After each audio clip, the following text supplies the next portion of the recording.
Hello guys, welcome to my mini blog. आज आम्ही चाललो होतो साताऱ्यामधील औंधच्या यमाई देवीला। हा आहे मुनीश, हे आहेत मामा मामी। थोड्याच दिवसात मामाची गावची जत्रा पण होती, त्याच्या अगोदरच आम्ही निघालो होतो। ही आहे सोनुली आणि हा आहे प्रियांश, हे आहेत आमचा बच्चा पार्टी। आम्ही खूप मज्जा केली बसमध्ये, मिनी बस केली होती, सगळे कम्फर्टेबल चालले होते। ही आहे मम्मीच्या साईडची फॅमिली आणि मग आम्ही चाललो होतो। एक 1.5 ते 2 तासाचा प्रवास होता। खूप मज्जा आली। रोड इकडचे रोड खूपच सुंदर आहेत आणि खूप जास्त क्लीन आहेत। ही आहे तिकडची मेन नदी आणि मग आम्ही बघितलं सगळ्यात मेन मंदिर, जे खूप वरती आहे। मामाला जायचं होतं पायथा मंदिरला, ते आम्ही तिथे पोचलो। सगळे गाडीतून उतरले, खूप ऊन होतं आणि रोडचं काम पण चालू होतं, म्हणून आम्हाला थोडं चालतच जावं लागलं।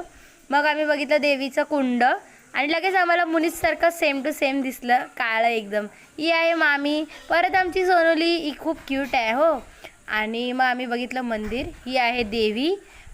मंदिराचं आउटलेट खूप सुंदर होतं, इंटिरियर पण खूप छान होतं। मग आम्ही पाया पडलं सगळ्या घरातल्यांनी आणि मंदिराचं इंटिरियर खूप सुंदर आणि छान होतं। जर तुम्हाला हा व्लॉग आवडला असेल तर व्लॉगला लाईक करा, शेअर करा आणि चॅनलला सबस्क्राईब करायला विसरू नका। बाय बाय, भेटूया पुढच्या व्लॉगमध्ये।